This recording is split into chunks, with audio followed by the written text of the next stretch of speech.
All right, hello and good morning to you. You're very welcome along to Off the Ball AM this morning. As ever, if you want to get involved, feel free to tweet us or leave a comment on Facebook or YouTube or wherever it is that you're consuming this. Maybe you're listening to us on offtheball.com on our audio-only stream. I'm a little bit sad this morning, I have to say.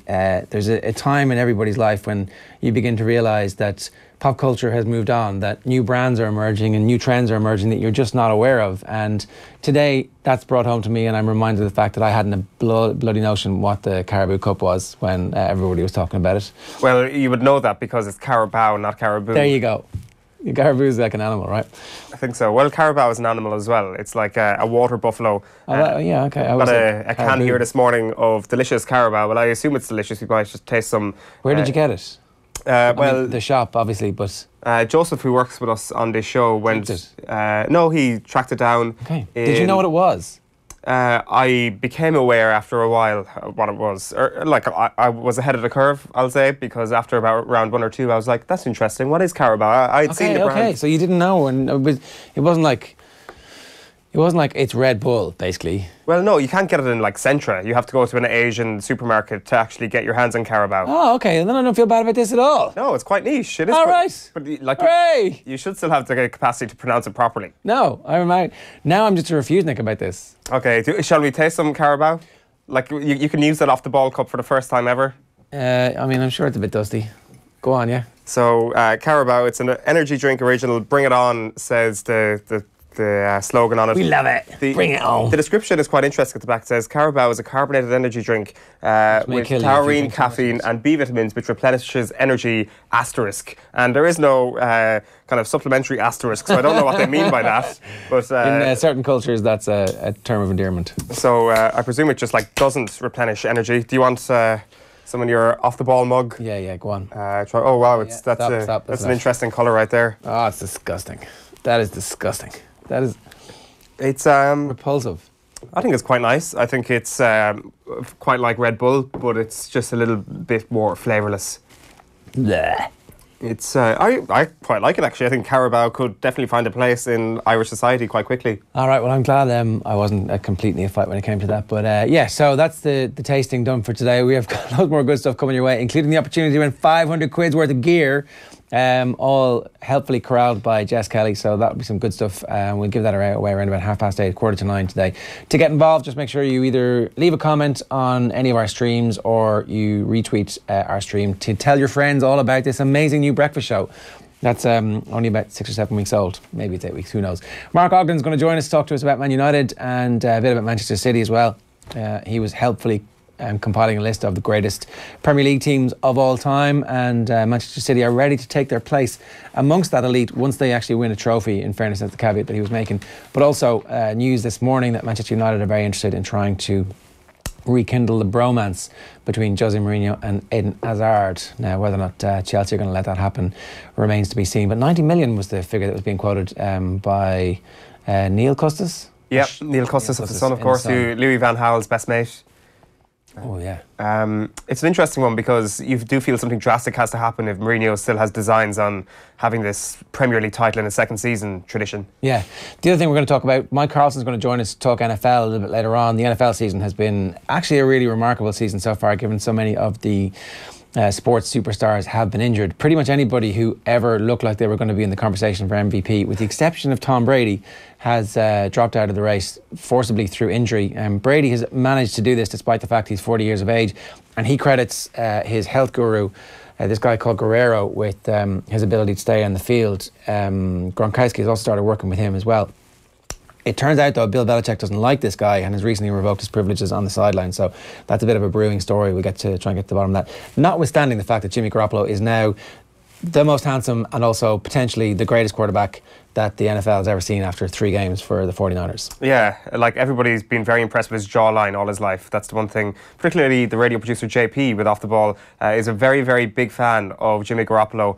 3 games in with the 49ers. You're telling me that he's doing very, very well. To be quite honest with you, I haven't given a crap about the 49ers since about week 4 or 5, when it became very, very evident that this team were not going to make it to January. But under a great coach in Kyle Shanahan, any quarterback could thrive. But then again, any like I would say that if Patriots have a favourite coach outside of Bill Belichick, it is probably Kyle Shanahan after the gilded plate that he gave to them maybe that was his February last reward. year. Maybe that's what.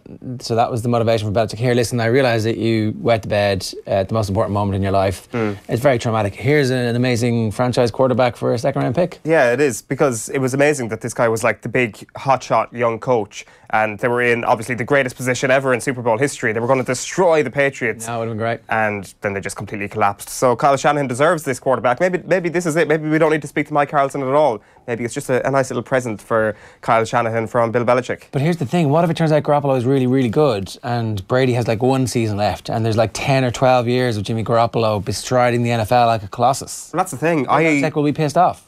I haven't seen enough of Garoppolo to have like a very well-informed opinion on this, but It's very early, in fairness. I remember the start of last season when Brady was suspended. Garoppolo then gets injured. Julian Edelman plays a game of quarterback at one stage, so that the whole quarterback situation at the start of last season was very much a basket case. He threw a couple of passes, but yeah.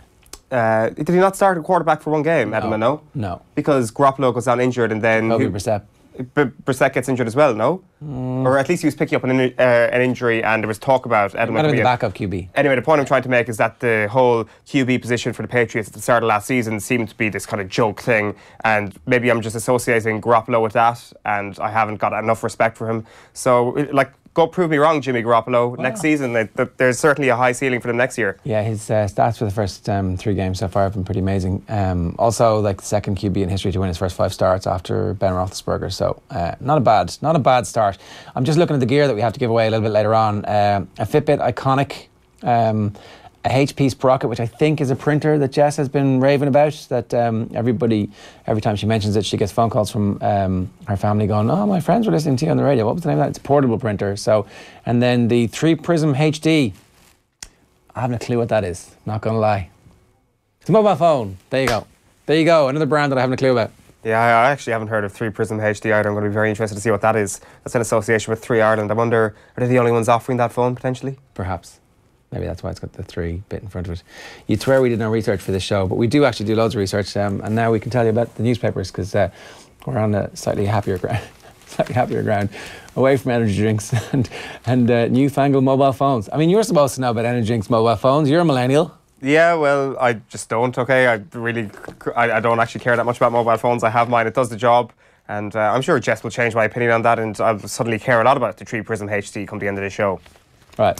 Take us through the papers there, Al. Rescue the situation quickly. We'll start with the Irish Times on Sports Wednesday. They're going with City march on in shootout. That's a picture of Claudio Bravo there, who almost lost the game for Manchester City last night by kicking the ball off Jamie Vardy's shins in extra time after Vardy had scored a 96-minute penalty to level things up. We were doing our Christmas planning last night, and so I had to turn the TV off. But the 5 minutes that I saw, Leicester were pressing up really hard, and every time any defender was within like 50 yards of him, Leicester were just kind of making sure that the ball was going straight back to him. And every time in the 5 minutes that I watched, he was like spooning it out of touch, kind of like, "Oh, this is totally fine. It's normal," that I would like try and play around.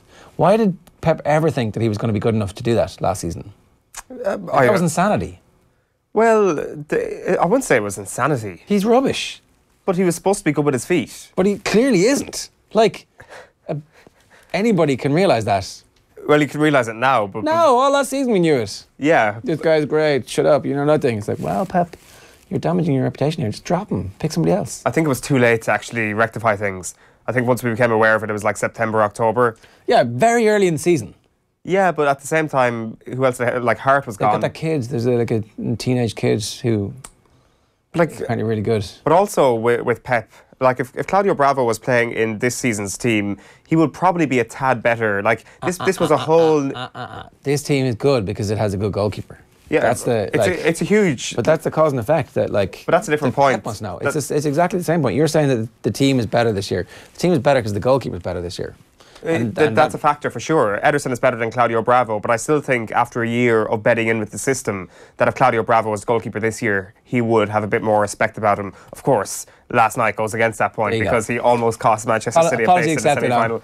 But no, I honestly believe that. I think the likes of like. But he was rubbish last night. The latest piece of evidence, no matter how small it is that he's still rubbish. Yeah, but it was kind of like one moment when he had a bad first touch. But there was so that 5 minutes was. He qualified City for the next round of the Carabao Cup. Yeah. Or the Carabao Cup, as some people like to call it. Like he saved the penalty to send them through. So he's a hero. Yeah, like the thing was, a goalkeeper needs to be good with their hands, which was a criticism of Claudio Bravo last season. Well, he saved Amara's penalty last night to send him through. I think if Ederson had been playing, that maybe, it wouldn't have got to that point. Perhaps. It was a penalty, so you were expecting Ederson to save that penalty in the 96th minute. I'm just saying. And maybe the better distribution from Ederson, the occasional punted ball long onto the head of one of his own teammates, might have helped City last night. Just saying. Against the high press. All I'm saying is that Claudio Bravo is getting a little bit of a hard rap. He's not as terrible as people think he is. I think he's very average, but he's not terrible. Okay. I like the nuance there. Seamus Kagan says, I had to go and find out what a HB sprocket was. I am very impressed. Yeah, we're very impressed too. Haven't actually seen the HB sprocket that we're giving away a little bit later on, but do stay tuned and remember, just get involved. Comment on our Periscope or our Facebook and we'll let you know. We'll move on to the next newspaper there, Ger. And the next newspaper would be the Irish Daily Mayo. The magical mystery tour here today.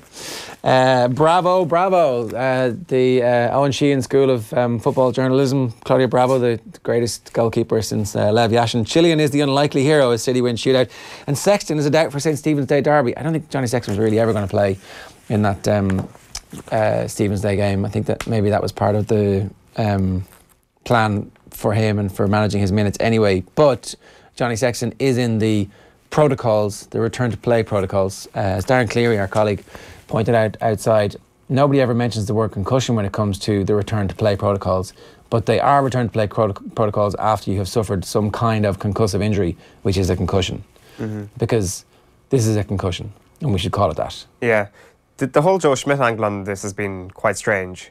As in, there's definitely more nuance to this than people think. That yesterday evening people were like, Joe Schmidt was lying to the public when he said on RTE at the weekend that he passed his HIA, but there is a little bit more to that than meets the eye. Well, we're obviously not suggesting he was lying to the public. Well, obviously not. Yeah. I'm saying that the people who said that is don't actually realise that there was a little bit more to this than Black, he fails a HIA, White, he's true to HIA. There is a lot more to these things than just a simple yes or no answer, particularly in the immediate aftermath of the game before the days of the return to play protocol have actually begun.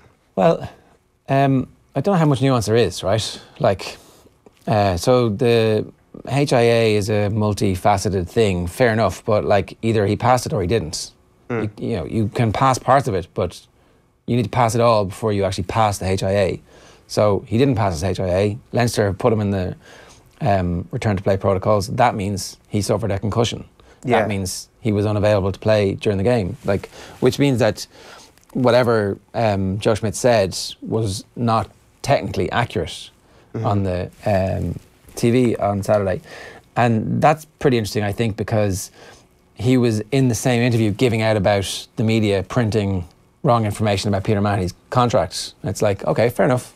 Call the media out for getting stuff wrong, fair enough, but be accurate in exactly what you're saying, because people listen to what he says when it comes to the issue around concussion. Yeah, by nuance, I mean the fact that the HIA is completely broken. As in, I wonder how far away we actually are from a place in rugby that we don't actually have to refer to passing a HIA or not passing a HIA, because ultimately it's a little bit pointless because the HIA isn't actually fit for purpose. It doesn't seem that way, for sure. On the back of the Irish Daily Star, they're also going with Manchester City last night. They're going with Claudio 9. Bravo's a City hero. There's also a picture there of Danny Welbeck. He scored the winner last night for Arsenal as they beat West Ham in the other night's quarter-final in the Carabao Cup. We've also got Leinster confirm Sexton failed HIA and Mickey has a chance to shine. Reads the Ian Whittle story there. Henry Mkhitaryan set to start for Manchester United against Bristol City this evening, it seems. Okay, so a comment from Jerry Lee says, Claudio Bravo reminded me of David De Gea during his first season at Manchester United. He couldn't handle the physicality. Hashtag OTB AM. Yeah, I just think that when De Gea arrived, it looked like he had all the skill sets. Claudio Bravo looked like he was just panicked last season. Never quite got to the pitch of what it means to be a commanding goalkeeper with the full skill set. But that's kind of my point. Of course he was going to panic because there was this new manager, this whole revolutionary new style at a club, and he is almost the guinea pig for this new setup, that John Stones in front of him didn't really help him, that he was also trying to learn this new system. John Stones has been much more assured this year. Now, the counter-argument to that is that he's been much more assured because he's got a much better goalkeeper behind him. But I would contend that if Claudio Bravo was a new signing this year and they kind of proceeded with Joe Hart last year, then Claudio Bravo wouldn't be as much maligned as he is. And like people like yourself criticising him as one of the worst goalkeepers to ever play in the Premier League. There's probably a hierarchy of shitness where you have the good goalkeepers at the top, and then you have Claudio Bravo and another layer of like not very good goalkeepers, and then way down there is like Joe Hart. So the what about Joe Hart argument is like, well, that guy was clearly one of the worst footballers who's ever been this guy's going to be amazing, and he isn't. He's terrible. Claudio Bravo is just a little bit better than Joe Hart, just a little bit. I'll give you that. He's just a little bit better than Joe Hart, but actually not much. Yeah, maybe. All I'm saying is Claudio Bravo is not a bad goalkeeper. He is a distinctly average goalkeeper, and he was definitely the kind of scapegoat for everything that happened last year. United's Eden Project, slightly cerebral headline. The Eden Project is that place in the UK where they've built the little micro. I'm going to say yes. I'm just going to go along with that. Foxtrot Bravo, Claudio Pen Hero. There you go. This is somebody who knows what they're doing here about the what? The seed store. Is it? That's what the Eden Project is? Okay. Rafa eyes Louise to tune it in. Newcastle boss Rafa Benitez wants to land David Luiz on loan next month. I mean, if David Luiz is available, you would definitely see him fitting into the Arsenal way of doing things. He'd be a great signing for Arsenal. He would, but David Luiz, I very highly rate David Luiz. I think he's one of the best defenders in the world, but put him in the Arsenal team, and those people who hate David Luiz for the supposed defensive inefficiency that he has would just be highlighted even further playing in that Arsenal team. You have to be an absolutely amazing defender to succeed and look good in that Arsenal team. Like Lauren Koscielny is a great footballer, but he quite often looks very, very poor in that team because of the way they set up, because of the lack of protection from the likes of Granit Xhaka and Mohamed El Neni. So that's a big problem. I think David Luiz, the haters will come down even harder on David Luiz were that to happen. Meanwhile, in the Heralds, they're going with Henrik to come in from the cold for a rare start. That's the same Manchester United story. Henrik Mkhitaryan set to start tonight before getting ruthlessly dumped out by José Mourinho, you'd suspect, next month. So the Wonderwall, Sam Allardyce is plotting ambitious January deal for unsettled Arsenal ace Theo Walcott. So I don't know. Let's wait and see what Big Sam does in the transfer window to try and remove the long ball tag that obviously he's been smeared with for the rest of us up to now at this point in his career. Yeah, absolutely. We've got Claudio Bravo as well on the back of the Irish Independent, but the main story there is Leinster confirms Sexton failed HIA, province clear up confusion surrounding Ireland's out half fitness after head injury, and also best a Euro doubt for Ulster while Catsroll takes Ryan from Wexford set up. That's the Wexford senior hurlers are on the lookout for a new goalkeeping coach, all because of the Kilkenny County Board. That's to do with PJ Ryan. Who was the star of their 2009 All-Ireland final win over Tip. He had been working with Davy last year, but has been appointed in his native county as Games Development Officer. So an interesting story there. A few interesting kind of backroom stories coming out over the last couple of weeks with the GAA. Let's move on to the Times Ireland edition. Daily with a tweet from Brian O'Driscoll yesterday saying that rugby has gone soft. This is on the back of Manu Tuilagi being cited for a dangerous tackle. He appeared to crack into the jaw of Chris Cloete, the Munster flanker, in the 49th minute. I mean, listening to this, the commentary team was like, oh, that should have been a yellow card because he didn't open his arms. And I wonder if, so Brian's basically saying, like, if every one of these physical altercations is subsequently referred to the citing commissioner, then this game is a bit in trouble because ultimately it's supposed to be a physical game. I wonder if the point is that they're trying to make sure that the next time that happens, the referee goes to the upstairs who goes, yeah, okay, that is a yellow card, so it's probably only a yellow card, but he'll end up getting suspended for what would have been a yellow card and been dealt with at the time. I don't know, they're also cracking down on the rest of the stuff. There's the tweet. I think the game's gone soft if we're picking up on marginal collisions like the Manu Tuilagi tackle that he's been cited for. So, like, I think the technique by Tuilagi is quite poor, and I think they're cracking down a lot on that. And I'm not sure, is it fair to say, has tackling got worse in rugby? Like, we had Donncha O'Callaghan on the show earlier in the week talking about Sexton's tackle technique and how it's quite poor. He's not the only person who does it. Sexton is obviously quite a high-profile one, especially when he's injuring himself in the process of doing it. But Tuilagi just seemed like poor tackle technique, like almost NFL-like in his tackle technique. Yeah, kind of wanting to take your head off. A small bit, yeah. I know you've been in a tackle from... And if you pause it at the right time, he looks completely out of control. But if you just watch it in real time, it looks like he just wraps his arms a little bit late. So did the arms move? Not like, so he comes in, and I think it's fair to say the shoulder makes contact with Clute before he actually touches him with his arms, before they wrap. So, like, by the law, it does deserve a ban, but it was a tad harsh, I think, when you look at it in real time. I certainly didn't come away from the game thinking, oh, they're going to have a look at that Tuilagi tackle during the week. Yeah. All right, let's take a look at some of the stories that didn't make the newspapers for you today. We're going to start with the Irish Times had this brilliant story about the Tipperary County Board, who have decided that they're mad as hell and they're not going to take it anymore, because obviously one of their players ended up getting banned for his role in the now infamous mele involving Davy Fitzgerald when Tip played Wexford. Here's the picture of the mele. Now, I mean, I don't know about you, but that doesn't really look like a mele to me. This is Aidan Nolan is the Wexford hurler, Jason Ford is the Tip hurler, and Ford and Nolan were at it, just the two of them, grand, until Davy waddles in. He's the third man in. Yeah. But the Tip guy gets a ban for his role in a mele. Yeah, it is ridiculous when you think about it. Like, what's a mele to you? A mele is a schmozzle. So mele is the French word for scrum, as far as I know as well, isn't it? Is it? Yeah, I think I think when you're watching those games from France and they had the French graphics, which was one of the great things about the old Five Nations, it would have been mele and the weights would have been poid. So that's loads of people, basically. Yeah, 16 people getting in on top of each other is the origin of the word mele. For sure. Or one of the origins. Like a sporting context, anyway. A mele is what I would describe those scenes at halftime in the international rules when we were harking back to the grand old days of 2006. That's a mele. Yeah. It's a schmozzle. It is multiple people involved. I would say you would need 6 people to constitute a mele. Proper mele. 6. You might get away with 5. Well, like... Four's a scrap. 4's a bit of a scrap, yeah. A bit of a handbags. 6, half a dozen for me is what you need to start. That's the perfect number, yeah. I think probably we've reached agreement. 6 and up, and then at what point does it become chaos? Probably 20.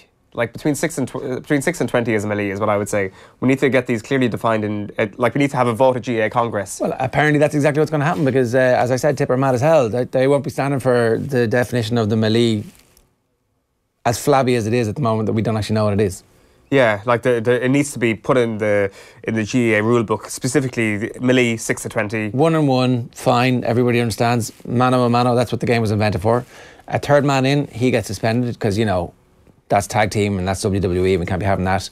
2-on-2, again, that seems kind of fair enough, so long as it's not like one lad holding the other guy and, you know, you wailing away on him. That would be pretty While grim. the third guy on the defence to separate you. It has to be fair on both sides. Yeah. That's a 1-game ban for everybody, or a red card and sure, like, don't do it again. Second yellow if anybody's already on a yellow. Fair enough. I think one of the clauses for a mele should be a lack of balance. I think if it's specifically 3v3, that's just like an organised fight. Whereas there should be a lack of balance basically in these things, because a lack of balance brings chaos. Yeah. It's simple science. So I mean, Davy's even being held off there. Like, these pictures are great. We're doing our, hey, look at that. I mean, and what's Jason Ford supposed to do? He gets banned for a game for this. yeah, it's I mean, ridiculous. in fairness, like, I would be as mad as hell if I was from Tip. It's fairly sensational stuff that you get banned for that. Yeah. But it's been done. Like, it's just congressy or reportees and like from all these different counties. It's like, here's a thing that I'm angry about from 7 months ago. Let's bring it right back up. Yeah, it's great. Because this is the situation here. We've got many scores and we are going to settle them. Yeah, for sure. I think after John Costello's report, I think the Tipperary Convention report was... Hold my beer. It went under the radar a little bit after Costello's thing and Mr. Men and all that. But I'm glad we've been able to give it some proper airing. There's Davy in the box, suffering his punishment with a much better view of the game than you get on the touchline. This is obviously at Innovate Wexford Park. Yeah, that was... I would say the box was the biggest architectural marvel of the GAA summer, of the sporting year, in fact. The Innovate box. I'd like to see it just make a return. I think more GAA managers should actually do it for an advantageous position. Seriously, I ended up like 4 rows back from the Waterford bench at the All-Ireland final, and the view, like the sensation of watching the hits and seeing the athleticism of the players run past is amazing, and you fully understand exactly what their skill sets are in a way that you don't up higher. But like, you know, normal seats in the press box on the halfway line looking down from on high, you get to see the ebb and flow of the game way better. You fully understand, there's massive pockets of space here, and the game is being manipulated by one team to create that space, and the opposition needs to do something about it. But if you're on the sideline, it's like, I don't know, maybe people have better perception depth than I do, but... Yeah, it seems particularly strange, especially from Davy's perspective, and how space has been such a premium for this Wexford team. Like, obviously he's been criticised for it in the past, but like that's a pointless thing to say even, because like space is a premium with their blanket defence, etc., playing a sweeper. But they're trying to create space in the forwards, so yeah, you'll be able to see much easier how it's working from on high. Exactly, but obviously they have people on high watching it, but they're doing stats and stuff like that. They're not actually giving an actual breakdown. You are the banished door. You should be up there as well if you want to make good positional switches. It is Christmas season as well, so moving on, one Christmas gift that will be of particular interest to the Dublin hurling fans out there is, this is Dermot Connolly on his Instagram. I think, thanks Pat, thumbs up. And that is a hurl. An unused hurl. So Anthony Cunningham last week says, oh, Conor O'Callaghan might play one game. Pat Gilroy gifts, maybe it was Secret Santa, but it's Vincent's Secret Santa, but I'd like to think he just gifted him a hurl. Maybe it's another Pat, you know? Calls over to the house, you might have some use for this next year, Dermot, call me. And that was it. They're making moves, they're being very politically shrewd. Anthony Cunningham and Pat Gilroy. Just little by little, it'll become normalised in our public consciousness. Did you see after the All-Ireland final, this came up in the conversation that Joe had with Paul Flynn.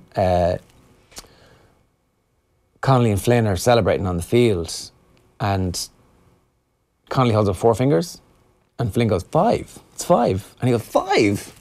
So it was almost like he didn't know how many All-Irelands he'd won. So I don't know if he's actually that motivated by setting the record of being part of a team that wins 5 in a row. That actually, the stuff that we on the outside, oh Jesus, the Dubs must be obsessed with setting 5 in a row. They're going to be one of the greatest teams of all time. They're like, oh, whatever. We're already pretty good. No, we're definitely far more obsessed with that than the players are themselves. Like that is a very media thing. The whole kind of greatest teams of all time and setting records and all that. We definitely enjoy that a lot more than the likes of Dermot Connolly do. Yeah, I would say generally in sport though, sports people are definitely driven by records and stats. Like as a rule, the majority of them. But I'm not sure about this Dublin team, if they're as like into that kind of thing. Is the whole notion of them actually having an exterior life it seems real.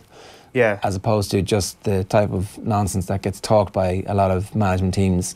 Oh, we really care about them as individuals, and then they actually don't. But it seems real with the Dubs when you talk to them and you hear about the things behind the scenes that the Dubs do as a management team for the players. So maybe they actually don't care about the 5 in a row. Maybe Connolly's like, yeah, actually a season playing with the hurlers would fulfil me more than winning Footballer of the Year. Yeah. Like the way this has been going over the last couple of weeks, as I mentioned, with Cunningham and with Gilroy, I wouldn't be surprised if we get to the point next summer where we're like reading the preview of Dublin's first championship game and it's like, oh, Dermot Connolly starts and Conor O'Callaghan starts. We're like, wait, what a minute, they're starting. It's just like this little trickle of information, this PR operation. I really hope it is a PR operation. To be honest with you, Anthony Cunningham and Pat Gilroy, they probably aren't giving this a second thought. This is all harmless stuff, but I want to believe that this is all... As a Kerry fan. This is all just a big shrewd operation by the 2 lads to get them playing hurling for Dublin. This would be the equivalent of splitting the county in 2, basically. Is like letting the good hurlers play for the hurlers as opposed to just the footballers. Yeah, exactly. It's a very shrewd political operation. I want this to be very underhanded. I know it's not. Kerry and Mayo are suddenly donating massive amounts of money to the Dublin hurling team. Yeah, we should. Like, I mean, a good Dublin hurling team is good for hurling in general, as the old adage goes. Everybody agrees with that.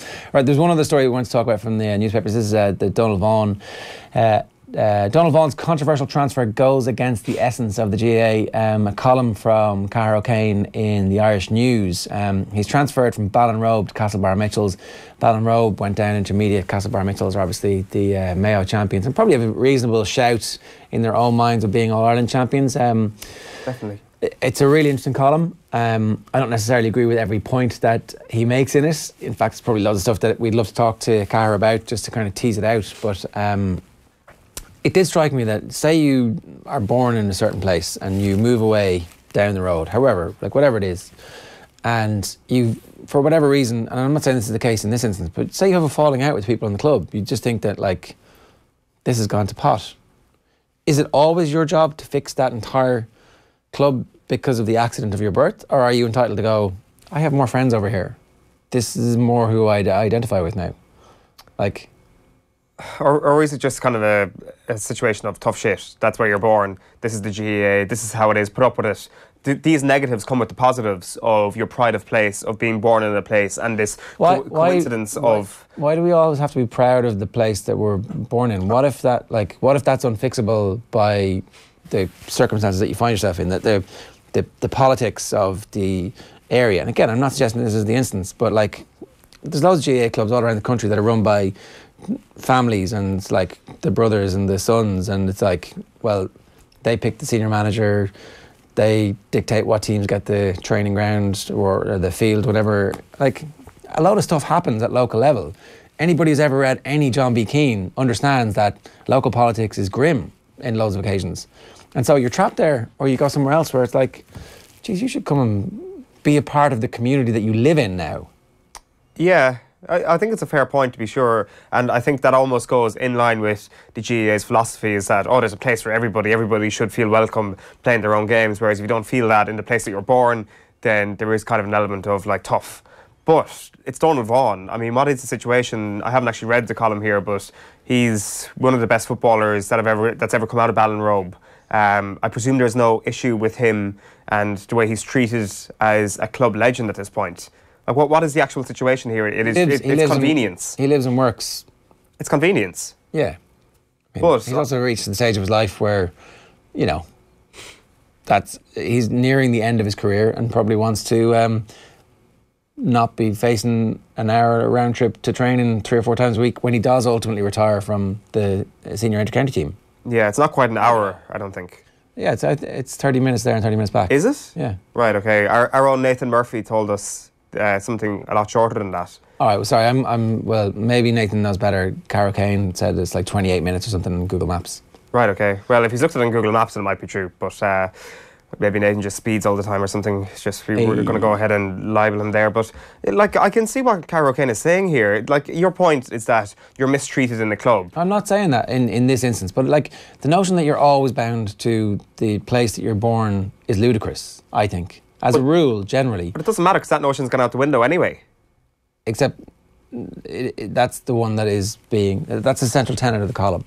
Yeah, but it's not like Donald Vaughan is the first exception to this. He's not like the first person to move. His legacy will be tarnished by this move, was the kind of key takeaway for me. Maybe it will. Maybe it will be tarnished for people from Ballinrobe. Yeah, well, maybe for people from Ballinrobe, but maybe we shouldn't allow, I don't know.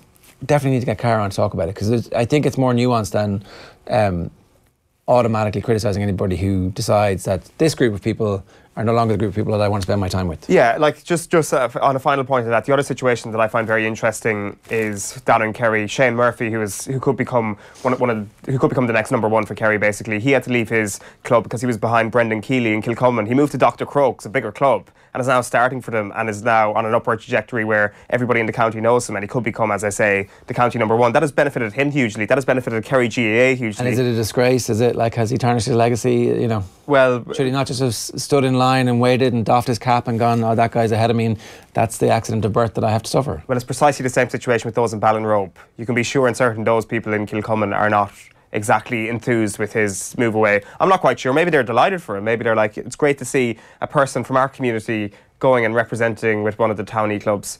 But who knows? Maybe people are more cynical than that. Chris O'Brien says on Twitter, lads, you're forgetting what should be the default position. Tip hurlers are guilty unless God himself descends from heaven and decrees them innocent. Yeah, fair enough. And Andy didn't leave me. Good point, Andy. Seriously, lads, no Christmas lights, no Christmas jumpers, streamers, or even a tree. Did Nathan drink the budget for the Christmas decorations? He did at the Christmas party. He drank all the budget and then missed the following 2 days of work and miraculously recovered just in time for the Phillips Lighting Sports Manager of the Year Awards. You were tasked with buying some Christmas shit for us, and it never happened. Me? Yeah. When did this happen? You were like, oh, I'm going to go to Tommy's there, yeah. No, I said to Tommy, you should go buy stuff for us. And he was like, yeah, good idea, Owen. I'll go to Home Base now, or wherever you get Christmas decorations. I don't know. I've never bought Christmas decorations in my life. This seems like an imaginary conversation that you've just had in your head. It is, yeah. I'm completely making this up as I go along. Well, what I remember was, I'm going to go to Carol's and buy some stuff. That's what I heard. No, that was the conversation we had. Should Ireland beat Denmark? It was like, we're going to decorate the studio in green once Ireland destroyed Denmark tonight at the Aviva. We nearly did for 5 minutes. Yeah. All right, quit talking about the definition of mele and give the people what they really want. Who should Aston Villa sign in January to stand in for Khadija? They are faltering now. It's true that ever since John Terry went out, that Aston Villa have looked like an absolute rabble. So there's Nathan very quickly. The Christmas party was 5 days ago. I have a vomiting bug.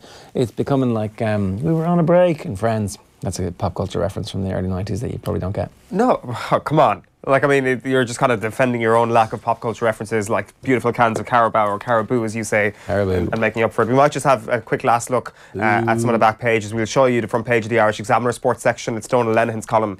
They're leading with Giants and Generals, reads the headline. Donal Lenihan on the men driving Munster this season. You've also got Larry Ryan on the best route for Ireland's young football stars. And a step nearer Wembley, Man City survive scare to join Arsenal in Carabao Cup semi-finals. Quick look at the Irish news for you here. That is Bonner's backing Mullins. Nathan Mullins is going to play football for Donegal. We obviously saw him playing a challenge or a friendly or training with him over the last week or so. But finally some comments from Declan Bonner saying that he thinks Nathan Mullins has a good future at Donegal. He does indeed. Onto the Racing Post, I think the front page is a... Yeah, so the Racing Post is a tribute after death of popular handicapper Noel O'Brien at 57. A light goes out in Irish racing. I think anybody who ever came in contact with Noel O'Brien was struck by his warmth and kindness and general sense of love for the sport of racing. So a real tragedy for him, for his family and for everybody who knew him, that he has died so young, and we'd just like to send our condolences to the racing community and to his family in particular. Anytime you ring him up, ask him for help, regardless of the fact you didn't actually know that much about racing, he was always more than happy to help and to spread the gospel. So certainly Irish racing has lost a very great servant. Absolutely. We'll show you the front page of the Daily Telegraph sports section. They're leading with the football this morning as well. City spot on, Guardiola's main triumph in penalty shootout. And then finally, the front of the Guardian sports section goes with capital gain. Arsenal makes semis with Welbeck winner. You've also got from Moneyball to Oakwell, it's Billy Bean's next mission. He's going to Barnsley. Yeah, the glamour of Yorkshire. I mean, it's kind of, is Yorkshire Oakland? Is that what we're... Maybe. I think this just represents where the Moneyball ideal is at right now. It's like Barnsley is at its level. It used to be right at the top of the MLB. For a time we were thinking it could work in the NFL with the Cleveland Browns. What's the Cleveland Browns record this season, Ger? But the Cleveland Browns are about to get the first and fourth pick. Like, if they just had one more window to go through with what they've got to really... Anyway, their record's like 0-15, whatever. They haven't won a game yet. So I guess it isn't a quick fix. So Barnsley in 4 years' time, we're saying Premier League winners? Maybe 6. Give them 6. Right, we're going to be with Mark Ogden in a moment talking about all this week's football. But first, here's something for you. Watch this space. Dawn is not a time of day. It's a state of mind. The gym is my church.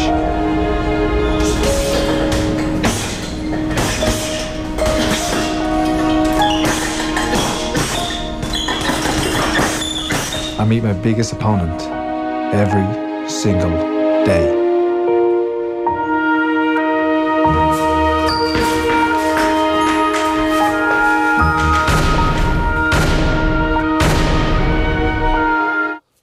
All right, Mark Ogden of ESPN is on the line to talk to us a bit about some of the big football stories that are brewing at the moment. Mark, before we talk about anything specific about the games this week and maybe a bit about the Eden Hazard story, you wrote a piece at the weekend chronicling the Premier League's greatest teams of all time. Obviously, with the caveat that this Manchester City team have yet to win something to be able to ascend to that great height. But now, as time passes and there's been a response obviously to your piece, just what is the ceiling for this Manchester City team, do you reckon? Well, I mean, I think everybody's waiting to say they are the best team because they're winning non-stop. They haven't been beaten yet. They've got great flair. They've got a bit of everything. But I think until they win something, until they win it again, I just think it's kind of it's just not giving the kind of due respect to the great teams of the past. You know, the United teams, the Arsenal teams, the Chelsea teams, because they not only won things but retained them and built on things. So I think that's the key for City, that they have to win something and then maybe do it again. Although if City win the treble or the quadruple this season, then I think you've got a claim to greatness. But there's been some great Premier League teams over the years, and I think it's too early to start saying City are the best. What's the criteria? Do they also have to win a Champions League to be considered a great Premier League team ultimately? Well, Possibly, but then, Wenger's Invincibles at Arsenal, they didn't win the Champions League. They got to the final, but I suppose if you win the league without losing a game, you get the right to declare yourself as one of the greatest. I think that the best Arsenal team was the team in 97-98, the one which, ended United's dominance, won the double under Wenger, the first team. That was a fantastic team. And, they, for me, the next 2 years, they went so close to United year after year. But United, they came out on top. I just think that Arsenal team in 97-98 was a really strong team. But do they have to win something in Europe? Potentially, but then does that mean that Chelsea in 2012 were a better team than the Invincibles or the 98 Arsenal team? I'm not sure. I think domestic dominance and sustaining it as United did, and Chelsea for a while, that for me is the key, that you can keep the stranglehold for 2 or 3 years. We'll remember the City team, I think they probably will go down as one of the greatest teams as soon as they win this Premier League. We'll remember them for the flair and for how beautiful they are to watch. But to become one of the greatest teams, you need that grit, and we've seen that in the last month from City with a number of late goals. Yeah, Exactly. They're just winning games like United used to do under the old Fergie time. The one thing that strikes me about City is that they just look so fit. I was at the game against United, and this was 1v2 in the league. It was the best 2 teams in the country.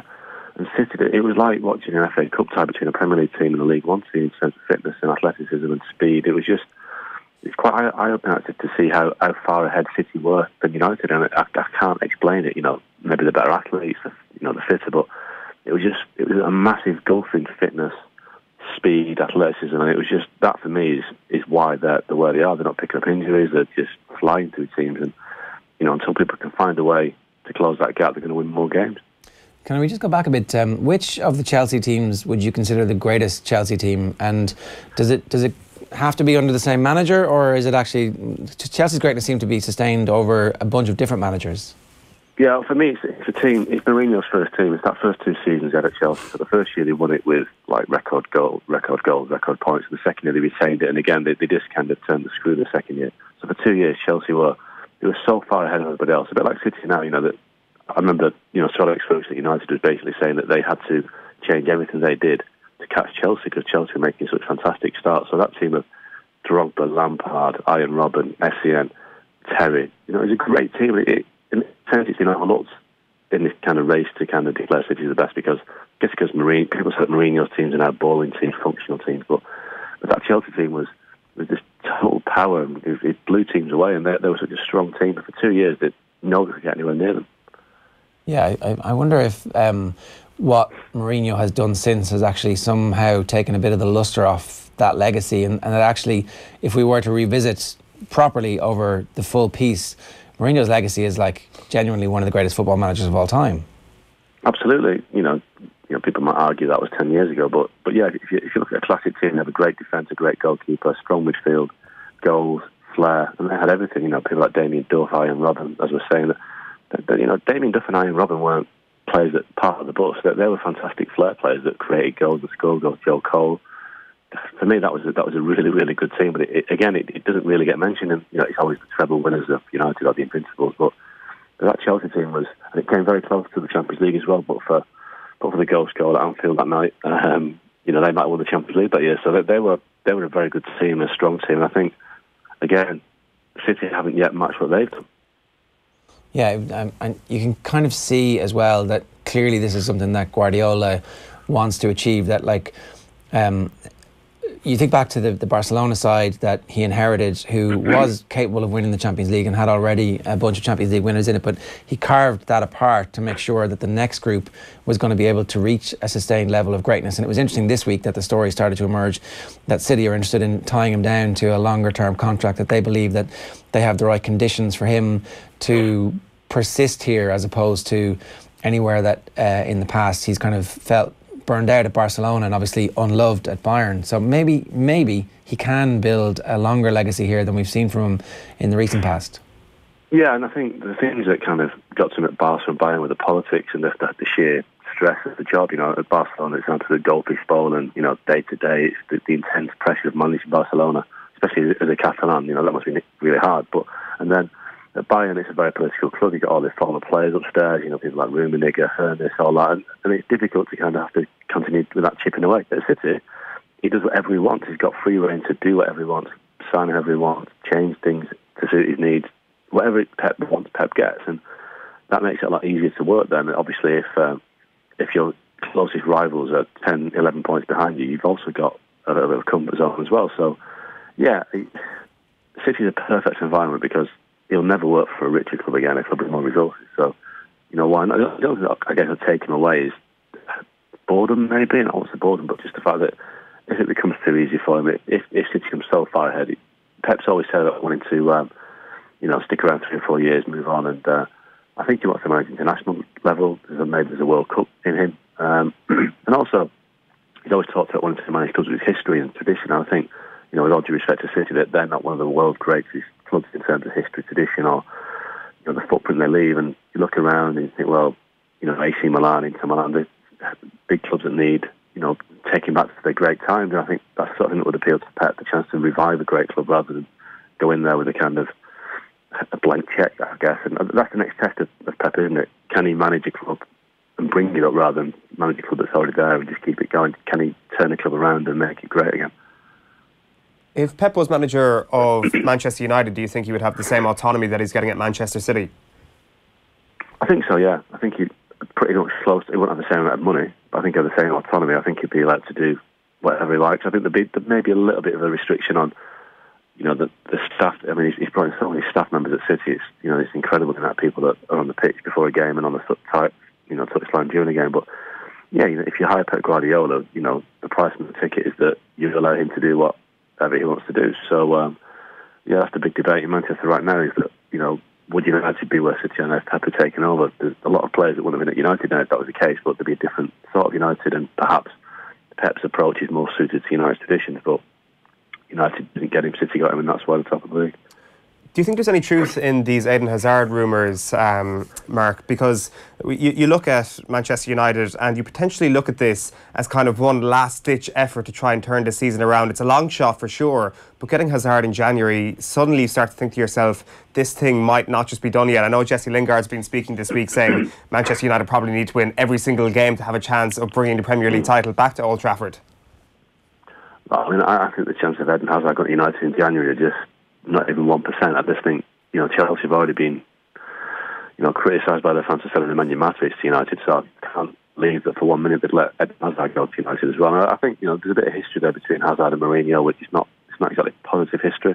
United tried to get Hazard back in, I think it was 2012. It was United, City and Chelsea were all in for him, and he just made it clear he wanted to go to Chelsea, he wanted to go to London.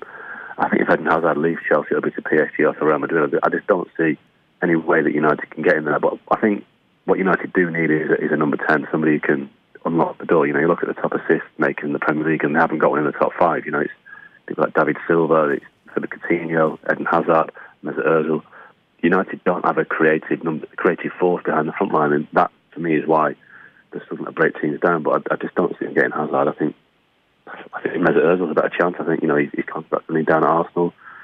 Could they get him in January? I think there's more chance of that happening than, certainly more chance of that than Eden Hazard. But I think Mesut Ozil's the guy that played under Mourinho at Real Madrid.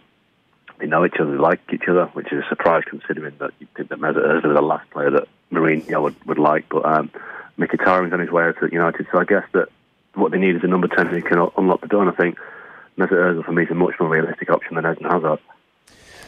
Is it really a winter transfer window where we're going to see particularly big spending from Manchester United, or do they accept their fate that this is going to be Manchester City's league title and it's the summertime when they need to get proper reinforcements in, do their business early like Mourinho traditionally in the past would have liked to do, and make sure that by the time the end of June/early July rolls around, everybody's in place?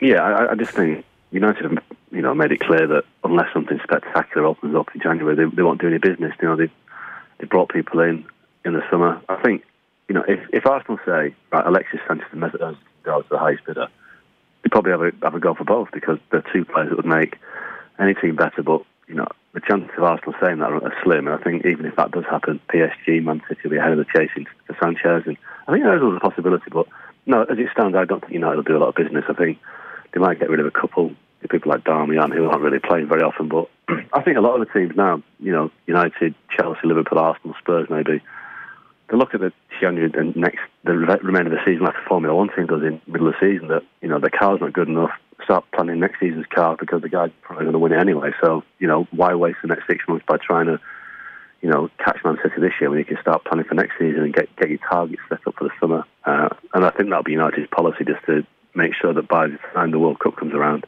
you've got mostly business done, because obviously the transfer window closes much earlier next summer because of this new Premier League regulation.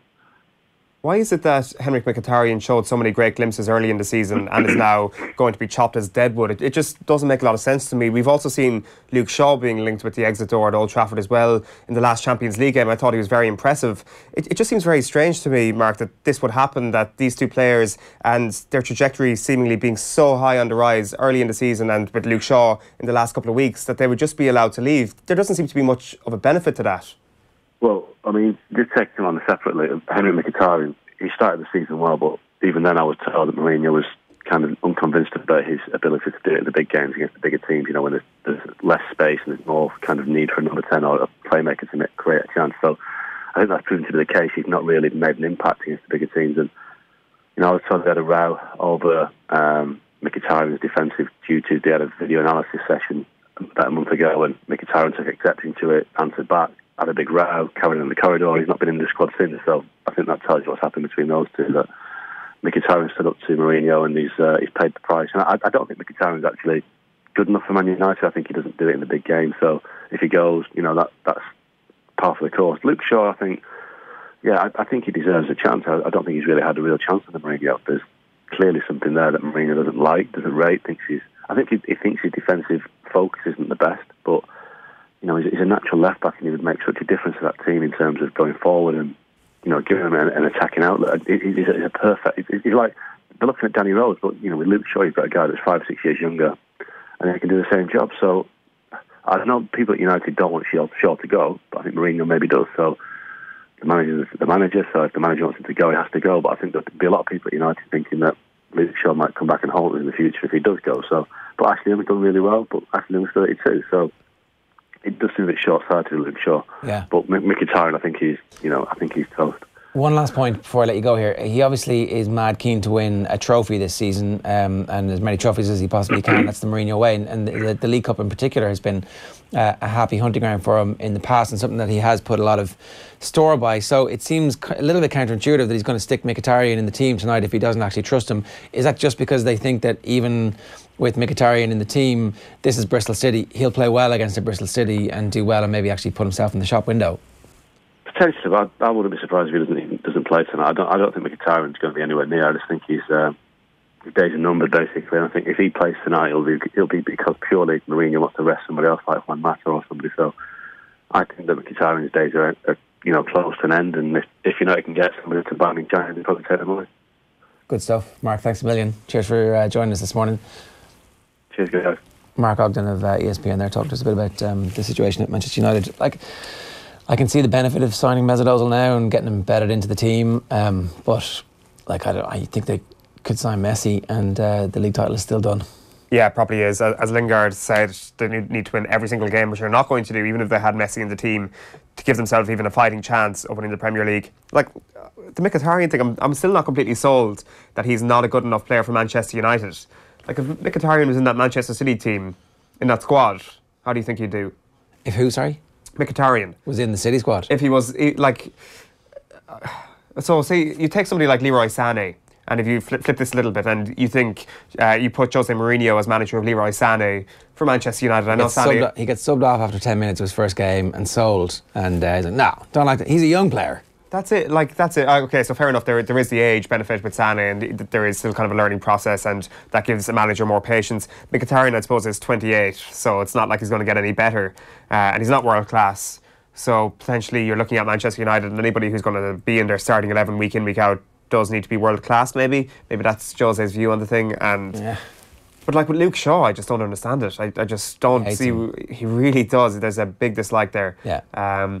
And what I say is fair play to Luke Shaw. We haven't exactly seen him come out in the last couple of weeks or months and criticise José Mourinho. He could do a Danny Rose on it if he wanted to. Yeah, he's actually getting the money that Danny Rose wants, so there's no real reason to rock that boat. And maybe he doesn't get as big a contract the next time from wherever he goes. Maybe that's how it works. But I definitely wouldn't be surprised if both of them were gone by Christmas. Right, let's move on. I'm going to speak with Mike Carlson about the NFL season so far, in particular about the Tom Brady situation, and at what point it would be realistic to expect an end to come in Brady's career. But first, Matt Slater was on the show last night talking with Joe about the very latest in the Justin Gatlin situation. I suppose the key stuff is that, look, they clearly had a tip-off about some ongoing doping going on in American sprinting, American track and field. They went over to investigate. They invented a ruse. They're going to get some undercover reporters to pretend to be film producers to go along to the Florida training camp where Gatlin and another whole crew of athletes work with Dennis Mitchell, who himself is a former Olympic medalist, world champion in the sprint relays, has also, of course, served a doping ban, as has Gatlin, which I'm sure we'll get into. He served 2. So these undercover reporters spoke to Mitchell and spoke to an agent who isn't Gatlin's main agent, but does represent him from time to time. He's also got his own stable of athletes, a guy called Robert Wagner, who's an Austrian, but now lives and works in the US. They spoke to these guys. They pretended to be film producers. They said that they had an actor who needs to get in shape because he's going to play an Olympic sprinter.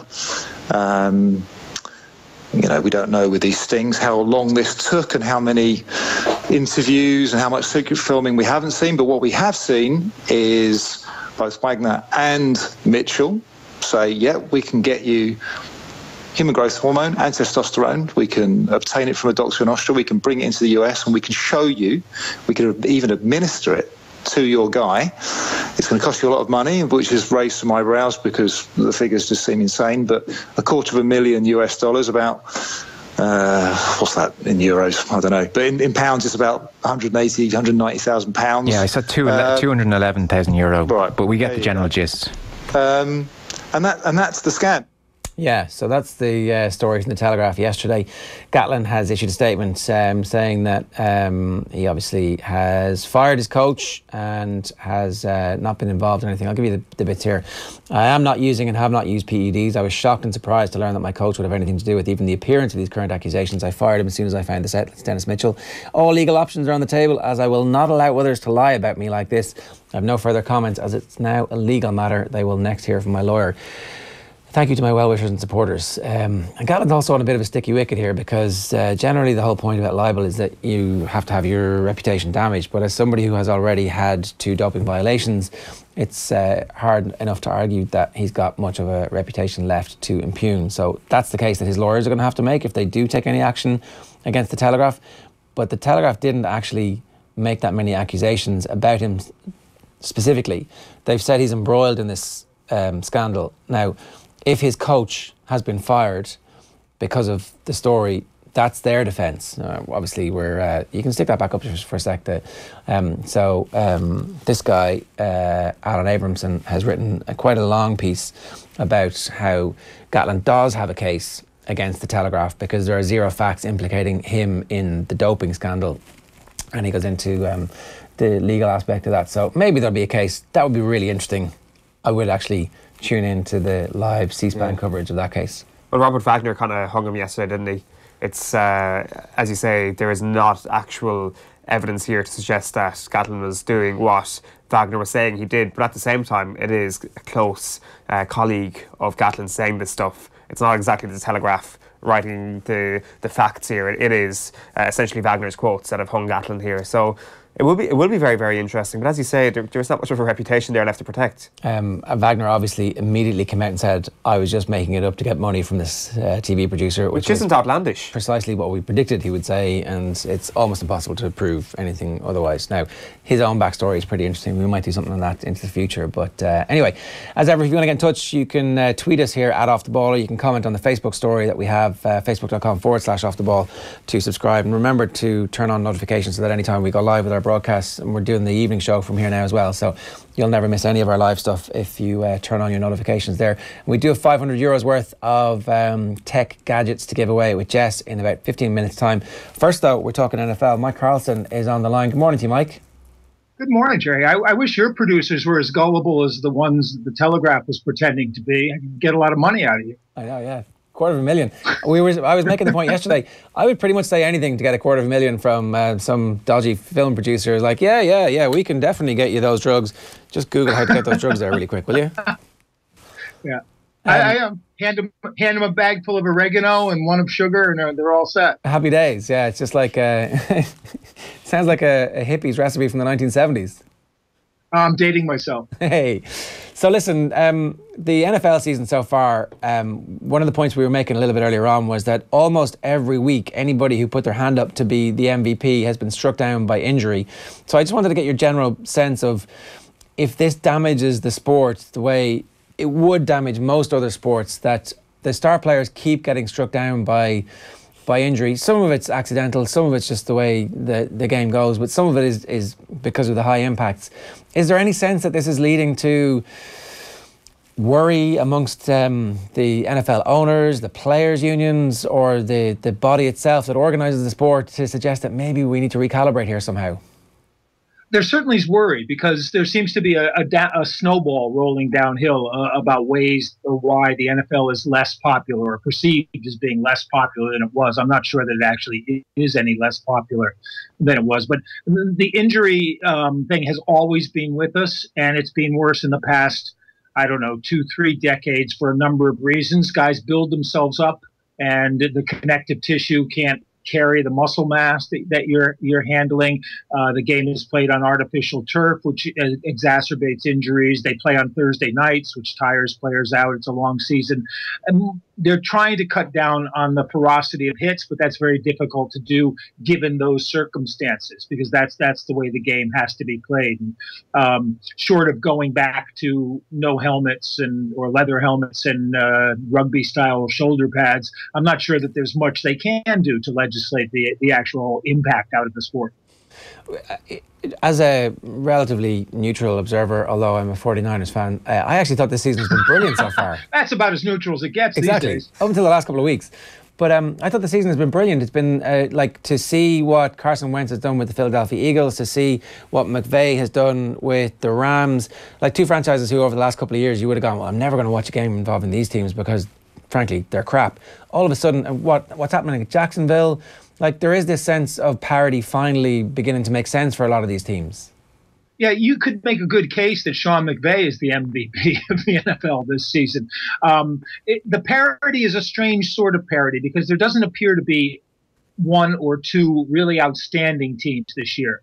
There's a handful of really good teams. There's a similar handful of decent teams, and then there's a big mass of teams that are mediocre, wishy-washy, and what you're going to get in the last 2 weeks of the season is that most of those really good teams are going to be playing most of those not so good teams. So it's an interesting way to try to get into the playoffs when you're playing a team whose season is already finished, one way or the other. In week 17, you're going to have interesting situations when who's going down to Jacksonville on week 17, and Jacksonville may be resting players because of that. But the other thing when you look at injuries is that not all injuries in the game are contact injuries, or they're from innocuous contact. Aaron Rodgers broke his collarbone basically because he fell the wrong way on his shoulder. Now, there's a guy on top of him as he does it, but it's not as a result of the massive contact in the game. It's just simply the way that those things go. Yeah, and Deshaun Watson, obviously, that happened in training, I think, dropping back.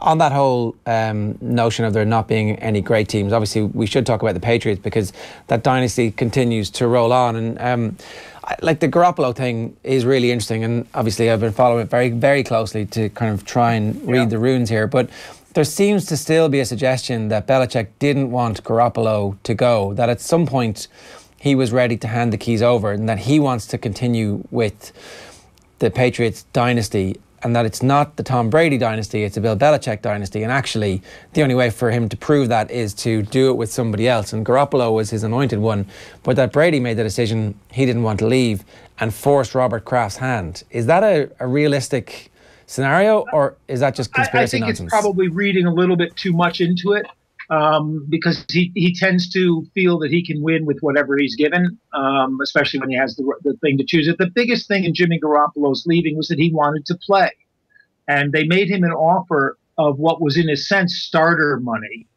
not top end starter money, but still the kind of money you would pay a starting quarterback in order to keep him. But he said to his agent, I want to go somewhere where I can play now, because the thing with Brady is, when's he going to go? And he seems like he wants to go on for years and years. He's fit enough to do that. But you just have to think in the back of your mind, and I'm sure it's in the front of Bill Belichick's mind, a 40-year-old quarterback could go like this at any point. And Garoppolo, based on what he did last year in the first 2 games of the season when he played, was certainly ready to play in the NFL. And none of us doubted that. I hated to see him go from New England. The other thing with the Garoppolo trade, Michael, is that Tom Brady just can't fail now. If he fails, then the whole franchise is going to fail, because they don't have that safety cushion of Jimmy Garoppolo on the roster anymore. Does Tom Brady thrive under that sort of pressure? Yeah, I think so. But again, you can't control what happens to you in terms of injury. And he has been very effective in most situations this year. But the Patriots still have trouble with really good defenses, like most teams do. It's why I say there's no sort of one outstanding team out there. They were lucky to escape with the win in Pittsburgh on this weekend, and probably the most watched game, I think, of the season to that point. Now, remember, the Patriots went 11-5 when Brady got hurt in the first game of the season, and Matt Castle took over. And Matt Castle was a guy who hadn't even played in college when they drafted him. So, I think Belichick figures they can get a win or two with Brian Hoyer, but nobody, I think, believes Brian Hoyer could get them into the Super Bowl. No, for sure. Just to go back to those rumblings of discontent that are there, Brady has this very trusted lieutenant that he set up a business, TB12, with. This guy's name is Alex Guerrero, and he's been his personal... I don't want to use the word physician, because that would imply he's a doctor, and he's not, but he's been his personal... How about guru? Yeah, exactly. He's been his body guru, and in his past he's been criticised for selling water with electrolytes that will help protect you against brain injuries.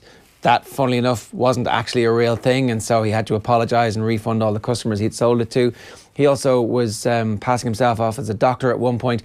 He got reprimanded for that, and then there was an investigation into his clinic last year where it was like, okay, you're not doing any of the actual physical training, you're just overseeing the people who are doing it.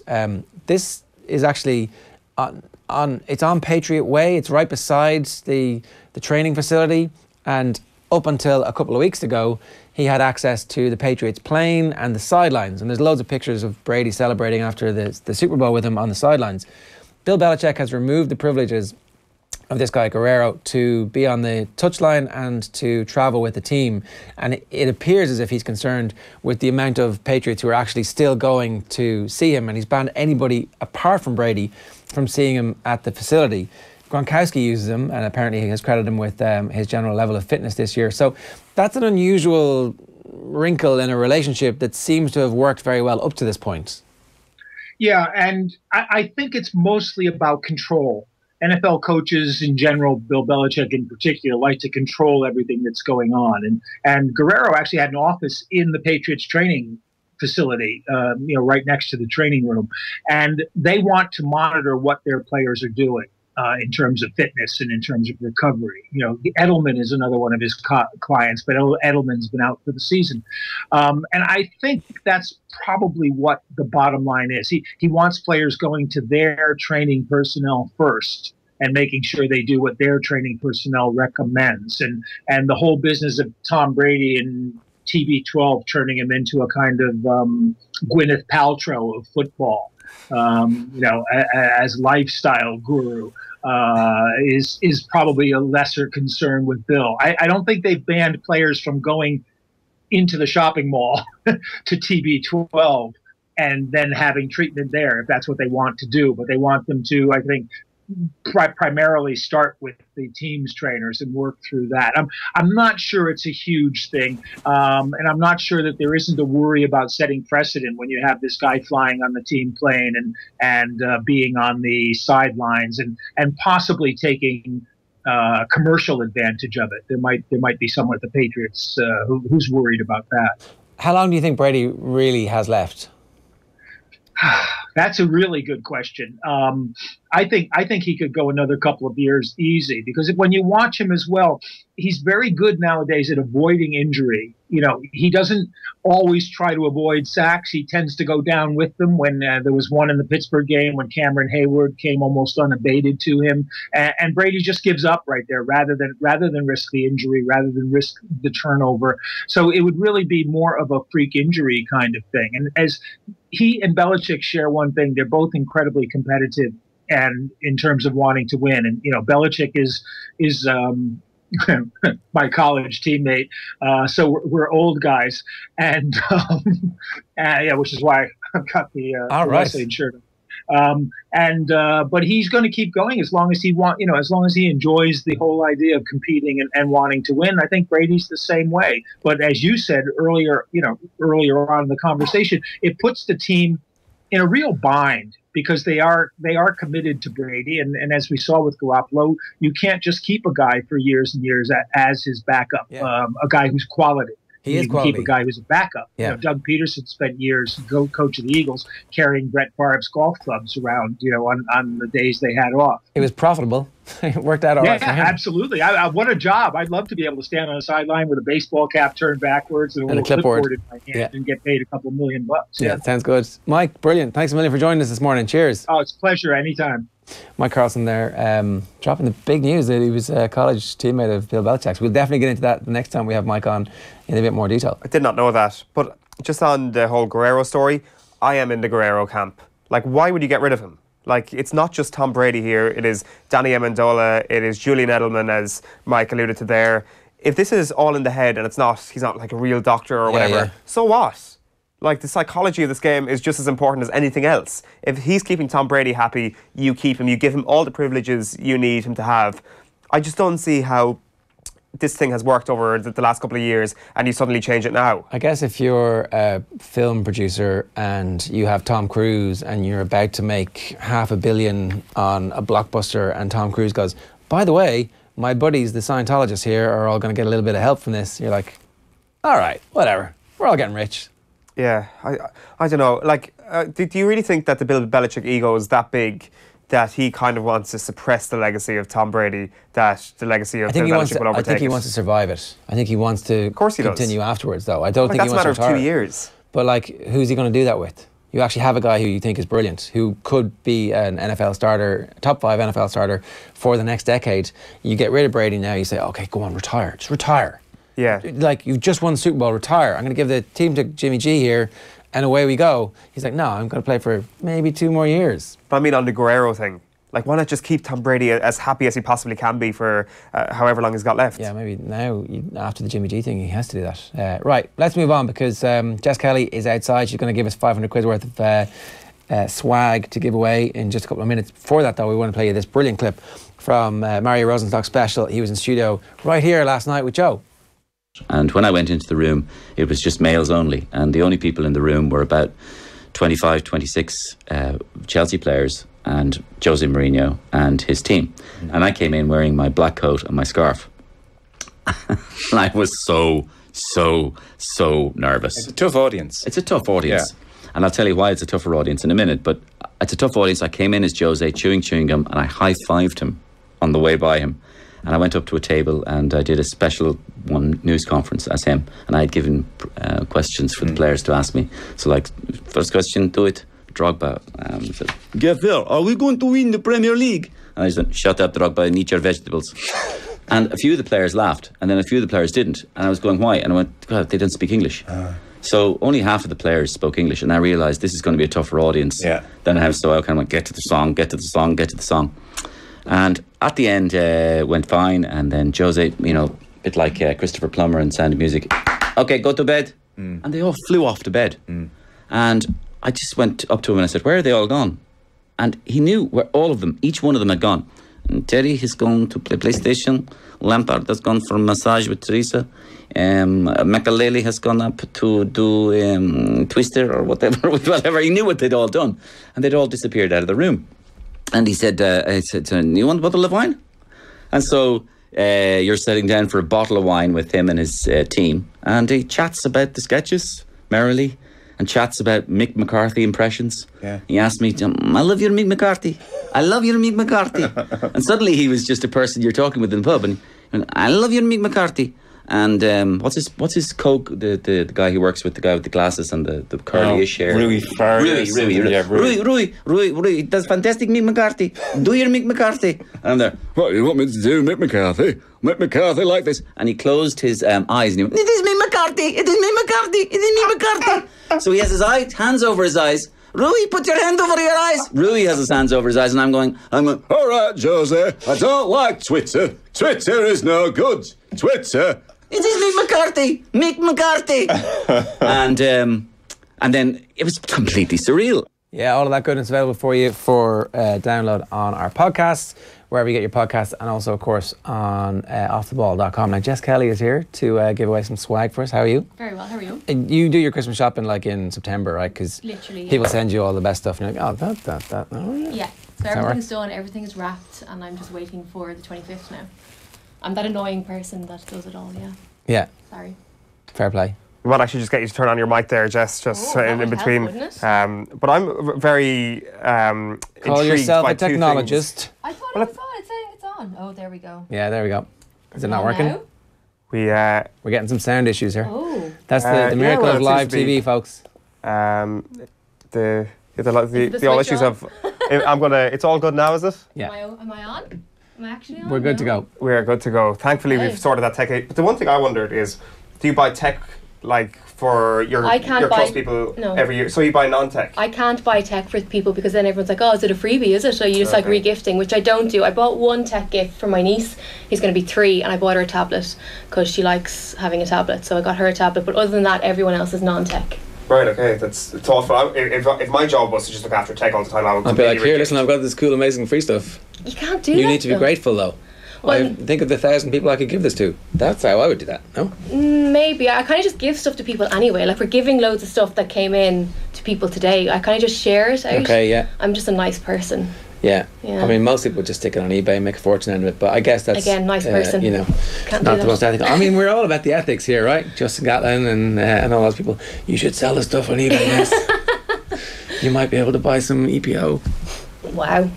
Yeah, we should move on quickly. Yeah, what have we got here? So sorry, hang on a second. Do you know what that is in his hand?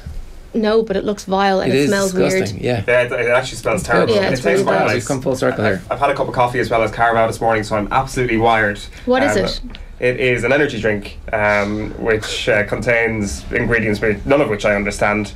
It's got taurine. It's taurine, yeah. So are they not bad for your heart, though? Oh yeah, my heart is absolutely thumping right now. It's going I was wondering why you're twitching so much under the desk. Yeah, it's not healthy. But and he's got the flu. Yeah, that's it. Just use the caffeine to get over the flu. Yeah, healthy. While I have them here in front of me, I want to ask you what a HP sprocket is, because I've heard this term so many times. What is it? This is my favourite thing of 2017, my favourite gadget. It's a little printer that hooks up to your phone, and then you can print off photos, and they're small, like really cool little photographs that you can put either as stickers or you can just hang them up around your place. So my entire apartment is covered in these. All of the Christmas presents that I've wrapped, I've personalised this year with little photographs. All right. Stuck them on, again, make and do merry. It's just really cool. So it's €159, but we're going to give one away as part of our OTB AM little bundle of joy. How much did you say, sorry? 159 if you want the gift box, or 149. And so I presume it takes like those picture things, like the paper that you use for them. So the idea with regularly available? Yes, it is absolutely regularly available. It's a little bit expensive for the paper, but I would highly recommend, if you're going to get some, to go on Amazon and bulk buy them. The cool thing about this though is you just need to buy the paper. You don't need ink, because the ink is stored into the paper, so it bleeds out. So the image is kind of burned onto the paper and the ink bleeds through. So it is special paper. It is special paper, but it's not. It is widely available in any of the shops where you'd go into. But I said Amazon is by far the cheapest place to go. Okay, cool. So that is the printer that's been getting rave reviews that everybody keeps asking you about. Yes. So what else are we giving away? We're giving away the FitBit Ionic, which is what Owen had. Do you remember we did our wearables thing a few weeks ago? Yeah. So it's one of the more higher end ones, I suppose. It's €349. In some places, $339 if you shop around, and you can store music in it. So again, if you want to wear the wireless headphones we were talking about last week, you can store music into it. It'll monitor your heart rate, how much you sleep. It has training videos. It's pretty class. So that's also in a little bundle of joy. Yeah. you don't use these. I don't. Do you know why? And it's the biggest issue that I have in my life is that they all require different chargers. Yeah. So I have, like at home, I'd have 2 laptops, I'd have a desktop, I'd have like my phone, I'd have a spare phone, I'd have all these different things, all of which require different chargers. Yeah. And I just don't have the time for another charger. So until they come with like a universal charger, I'm just not going to have one. So if they all just worked off micro USB or whatever the flash equivalent is, it's very annoying. It's USB-C, isn't it? Micro USB-C. Whatever the OnePlus uses is like the only people who have them are OnePlus users, and Yeah. like they're great and they charge in half an hour and it lasts for a day, but it's like it's a pain in the face. Yeah. And like the thing is, and you know, again, the one that Dave McIntyre has, because we were talking about Dave Mac a few weeks ago and his one, like that one does kind of charge it, but he was saying the same thing, that, you know, if he uses it for 5 days and then he has to charge it and then he might be away at a match or something like that, so it could be 3 or 4 days before you put it back on your wrist, which it just, for me, because of the way I am with all my different cables, I just don't need another charger in my life. Where do you get the sprocket in Ireland before Christmas? Asks Ian Brown. They're kind of Stone Roses. How are you, Ian? How yeah? They're kind of sold out everywhere because we've been raving about them so much. All right. So this may Good be job, one Jess. of the last ones, Right. but they are usually available from Curry's PC World, DID, Harvey Norman, basically anywhere. But they are in high demand, so this is probably one of the last ones. Okay, right. Just on the Fitbit, top pro tip to whoever the lucky people are to get these hands on this: buy the Bluetooth headphones, because it's a game changer. It's a real and they're obviously a fraction of the price of the Fitbit. Yes. And you're getting the Fitbit for free if you win it. So go and buy Bluetooth headphones, even just the cheap ones, because that's how you get the best out of that one, especially if you are out and about and you're running or walking or whatever you do. I presume Dave Mack has his Bluetooth. Yeah, so headphones hooked up. if you want a recommendation, Ian Taylor, the former Aston Villa footballer, was in a couple of years ago, and his PR person brought in a pair of Ian Taylor headphones, and they were amazing. They were unbelievably durable and they worked perfectly. They were the best Bluetooth headphones that I've ever had. He got a pair since, and I think is still using them, and eventually they break because, like, you know, you sit on them and whatever, but and they're plastic, so of course they're going to break. But if I was ever to recommend a pair again, I think they're a little bit more expensive, so I've bought cheaper ones since and been like, why did I do that? That's so stupid. Yeah, such a cheap ass. That's what happens with these things, unless you invest in, like, you pay a bulk at the time and it does kind of stand the test of time, whereas if you go cheaper, even if you say €120, although it's a lot of money, it's not a whole house in the grander scheme of things, and you'll end up spending 120 3 or 4 times when you should have just spent like 400 quid first time around. Cost per use, there you go. That's the way to do that. Yes. Okay, so we're also giving away an air fryer from Murphy Richards. No, we're not giving that away, we're going to talk about that. Okay, sorry. Yeah, no, we're also giving away, our final thing that we're giving away is a 3 phone. So this is an own brand phone from 3, and it's class. So if someone's looking for a starter phone or, again, a gift, we have this and a SIM card out on my desk, which we're going to give away to someone. All of these are in the little swag bag, and then if you don't win these, we're also going to have our like gift guide recommendations up on offtheball.com. So for people who don't win this but still have to buy stuff for their friends and family. I've never actually heard of this one. Like, is it fair to say that the own brand phones sometimes are a little bit maligned? They get a really bad rep, and I don't know, it's the same with Huawei. Have you like heard of Huawei before? Yeah, of course. Yeah, so that's like a smaller brand, and the Huawei and the own brands don't get as much recognition as they should, because they don't have the budget of, you know, Apple and Samsung to the PR. But Vodafone have a few own brands. Send you guys on junkets, basically. Shut up. That's how it works.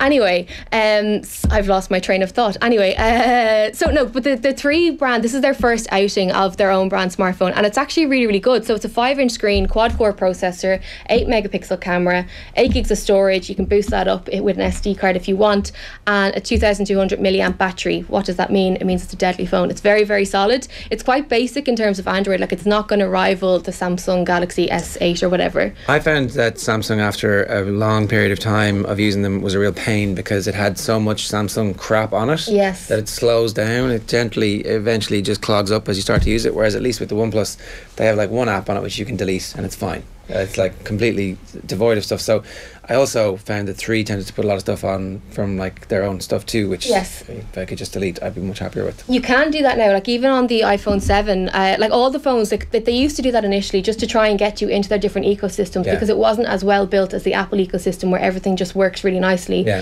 So the different companies try to do elements of that, but now the option is there to delete all the bloatware. Anything that you don't want, you can delete. I think Sony are probably the biggest offender for that. Like, they have gorgeous gorgeous phones, but anytime I use them, you do spend half your life trying to delete the apps or scrape that stuff away. Yeah, I find HP computers are fairly similar over the years as well. It's like, oh God, why do I have to use your crap? It's so stupid. It is so stupid. It's very frustrating. But again, they're learning that that's not a good way to be, so they are kind of stripping some of that back. But it takes a while to do. All right. So we are going to talk about the Murphy Richards air fryer. We will not give one away. We're not going to give one away. Why do you like these? Well, so again, we've done a lot about like health tech and fitness tech and how to get fitter in 2018, and a lot of people will go and join a gym in January and then give up by February. The air fryer is something that will actually change your eating habits. So what it is, for those who don't know, it's like a big old box that sits on your counter, and you put all of your food into it, and it reduces or removes how much oil you need to cook your food. It's an old school deep fat fryer made for the 22nd century. Exactly it. So like, I can't cook at all. I'm literally the worst person in the world. What I do is literally just throw stuff into this, turn it on, and then it magically cooks it. And so no oil required at all? No, I don't use oil at all anymore. Okay. Like predominantly because I don't know how much to use. But I've been using one of these for 2 years now and never ever had an issue. I think you can use a teaspoon, isn't that it? Or like half a teaspoon, isn't that generally the... I literally don't know. So what are you cooking in it? Like everything and anything, from like chicken wings to like potatoes. We make, chop up some pita breads, throw them in, turn it on, you've got little tortilla chips. Okay, yeah. Like everything and anything has been tried and tested in my apartment in my air fryer, and I have yet to find something that doesn't really work. It's class. It's only €79. Another Dave McIntyre reference here. Like, would he, for example, to make his protein muffins even healthier, just throw them into the air fryer? And absolutely, yeah. That's incredible. Because, like, you think deep fat fryer, you think chips, and that's kind of it. This is kind of like the healthy version. We should actually get one in and do like a little cooking slot, I think, in the new year. It'd be kind of fun. Get Dave Mack to do some of his healthy recipes. Well, definitely, yeah. Dave Mack's muffins. Yeah, well, it's talking about things that are pungent. It's not just carbohydrate. Like, when one stays in the opposite end, you have his protein muffins. The other thing, a Chromecast. We're big fans of Chromecast on this show in particular because this is the future of this show, where people are kind of sitting at breakfast and they're like, oh, I want to watch this on TV, and you press the button, lo and behold, we're on your TV. You were on my I was home from work sick yesterday, and I went into the sitting room, and you were booming around my sitting room because of the Chromecast. There you go. So we just need to convince everybody that this is a worthwhile investment, and it's really cheap. It's €39. It's honestly, so I've had one of these for 2 years now, and it's the best 40 quid I've ever spent. What it is, for those who don't know, it plugs into the HDMI port of your TV. So even if you don't have a smart TV, you can just plug it in, and anything that you can get on your phone can be streamed onto your telly. So whether that's Netflix, YouTube, your photographs, Spotify, OTB AM, like all of the good stuff that you want to be watching can just be streamed up. Even if you do have a smartphone, so I watch a lot of stuff on Vimeo, and the Vimeo app on Panasonic hasn't been updated. They're like, no, this isn't really, not enough people are doing this for us. Yeah. So actually for stuff like that, it could be really useful too. So for things where your smartphone, the apps on a lot of the smartphones aren't actually as good as the apps on the phones, and a lot of them, they haven't invested the time and effort into building them, because basically it's Netflix and YouTube is all that that's really where the money is, yeah. And that's all that the smart TVs think that they're going to need. So up until this point I was kind of like, oh, why do I actually need one? But it turns out just to make sure that your viewing experience is like, yes, I want to do this, and I can do it for some things but not others. Yeah, I think it's a complete game changer, to be honest. Even just like simple things that, say you go back 5-6 years ago, and if you're at a house party or whatever, everybody's using Bluetooth speakers. Bluetooth speakers are a thing of the past thanks to Chromecast. People just put the tunes in their TV these days. Yeah, no, put it's up really TV easy. Full volume. And for 40 quid, as you say, it's the best 40 quid you spent. It's the same with me. I think this is the best invention of this decade. It is definitely the best tech thing I've ever bought with regards to the price. Yeah, no, it is. Chromecast is a game changer. It's going big and going home there. Yeah. Best invention of this decade. Well, like per price, per euro spent. Like, rowing back furiously. Well, no, that's what I said the first time as well. Like, if this was 150 quid, I'm like, fair enough. But it's 40 quid, and I'm like, fair, that's just ridiculously good value. But I think if some people are going to be going out and like maybe thinking of buying a new TV in the sales or whatever, I mean, there's going to be a lot of TVs pushed at you that do have different versions of operating systems and smart apps and all that kind of stuff. If you don't want to spend the extra few quid on getting a smart TV, just get a really nice 4K TV and a Chromecast. Yeah. Save yourself a few £100. So hang on, sorry. A lot of TVs that are 4K, I would have assumed they were all smart TVs, but they don't all have the smart OS in it. Yeah, so like you can go down that route, which is like, I bought a TV a while ago, and I did get one with the thing just because I don't know why I did. I just did for work. Yeah, obviously research. But yeah. Tommy, we have 3 competition winners. We just need to decide which prize they're all getting before we actually tell them. Okay, we're going to do a lucky draw after. So basically we've 3 prizes. It's not a bundle of everything that you're getting. You're getting one of these 3 things, and we have 3 winners, and we'll decide afterwards which of the things they've won.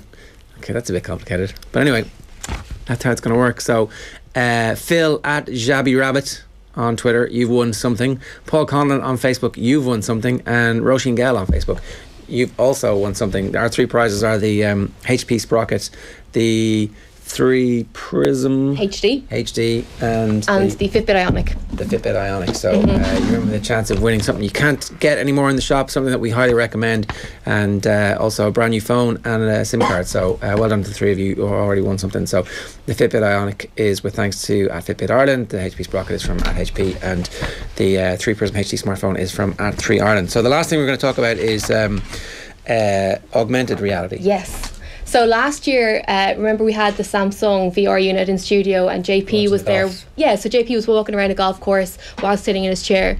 We've kind of come on so far now that it's beyond virtual reality, it's augmented reality. And so what that is you put on a unit, so it's kind of a similar concept. You put on a helmet thing, you put your phone in, and suddenly stormtroopers can walk through your living room. So we were playing around with this last week. It's the Star Wars Jedi Challenges from Lenovo. It's 250 quid, and you basically have a lightsaber in your hand, the AR unit on your head, and the characters in the game come through your actual setting. So if you were to put it on now, a stormtrooper could be in the studio with you and you have to fight them. We were playing it in the office last week and people looked insane. But it is good fun. So if you're into that kind of thing, AR is where it's going to go. Like it may seem a bit, you can see a lot of people having bad delusions though, that this is so reality and so lifelike that like.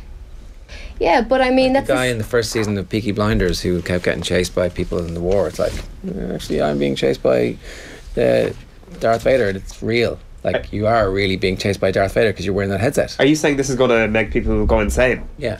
Well, there's that element, but then let's just look at the positive for a second. Come on. What we could do, like, you know, with the way when you have people on your Skype calls, instead of them being on your Skype call, next year what they're going to be doing is sitting here where I'm sitting whilst also being in wherever they want to be in the world. You'll be able to see them. It'll be like they're in the room. Kevin has to put a pair of trousers on. Well, if he's sitting behind the desk, you should get away with it. But you know what I mean? It's dystopian. That's where we're getting to with this. So I think this is obviously a gamified introduction into it. Yeah. But I just think it's an interesting, like, we're going to see more of this stuff next year for totally, sure. Because there's a product at the moment that you can see doing the rounds. There's video of it where you can actually walk onto a field, like it's a football match, and you can walk onto the field while the game is being played and look around. Oh yeah, and see the whole thing. All that kind of stuff, yeah. And it looks a bit ridiculous. It was in a doorway. I don't know if you've seen that one. So you can walk around behind the door and there's nothing there. Obviously the camera does a 360 around the door and then you go straight and you walk onto the field. That's I haven't seen class. it. It is, yeah. It's how we're going to watch sport. Like,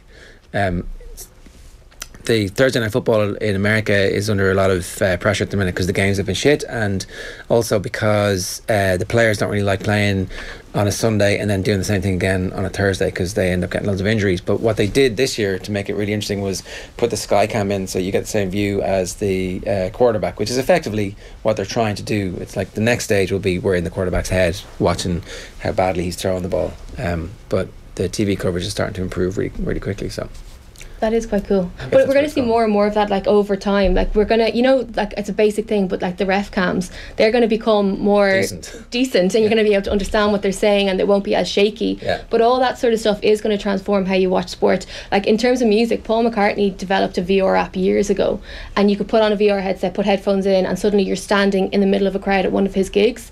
And you're completely immersed because, you know, you can hear the music really well, and you can look all around you, you can look up, you can look down, and it does feel like you're at a gig. So if you just think of that example and how it could transform, like, you may not ever have to leave your house again. Yeah. Be fab. Yeah, or terrible, depending on how. Stop being so negative. No, it's interesting. Like, we don't have a clue how this finishes or where it takes us. No, and what's really interesting at the moment is if you look at how much former Facebook executives are kind of rowing back on and being honest about how bad Facebook is really for all of us. They're kind of saying, you know, I feel guilty for the part that I played in developing this. But it is all getting a bit Black Mirror because, like you say, we don't know where we're going to end, and it just seems that maybe Charlie Brooker knew a lot more than Yeah, I've only started watching Black Mirror. Oh, it's very grim. It's a documentary of the future. it basically is. It put me off wanting to do anything to do with technology, but then here we go. Thanks for joining us. Right, so a couple of quick comments to wrap you up today. Paul Cawley says, I wouldn't mind access to the Patriots plane myself. It looks slick. Which of their planes? I think they've got a couple of jumbo jets that Bob Kraft now owns. Mitchell's for St Patrick's Day next year, so that's Castlebar Mitchell's. Barry Maher on youtube.com/off the ball saying that obviously after their amazing transfer coup. I think Hazard may be Madrid bound and Coutinho Barca bound. Always big moves after a World Cup, says Conor Murray. I don't know if it's the Conor Murray who gave us his boots or if it's a different Conor Murray, but welcome and thanks for joining us this morning. Ger P. McLove says, love the morning show, lads. Ger P. Mac says, love the morning show, lads. Great addition to the coverage. Thank you. Claudio Bravo is not good enough for City. They need a better second keeper. I agree with Ger, says Ronan McLaughlin. That's the perfect point to end the show, Owen. You can apologise. Oh wow, you've been vindicated now all of a sudden. Alright, there was one last comment there, but Tommy's deleted it, so I don't know what it was. Thanks very much for joining us this morning. Tonight is Wednesday Night Rugby on Off the Ball. Keith Wood's going to be joining the lads sometime around 8 o'clock, and tomorrow's show we've got another amazing prize for you. It's the 20 long listed sports books of the year for you. We're going to be giving that away on Thursday morning. Then Friday evening, the Premier League just sounds better on offtheball.com. It says there, Ian Beach and Gary Breen are going to be bringing you the live match between Arsenal and Liverpool. That one kicks off at 7:45. We'll have Brian O'Driscoll's thoughts on the weekend's rugby and looking back over the year basically with him as well in advance of that. So great show coming your way on Friday night as well. That's your lot today. We'll see you soon. We're all over your social media wherever you are.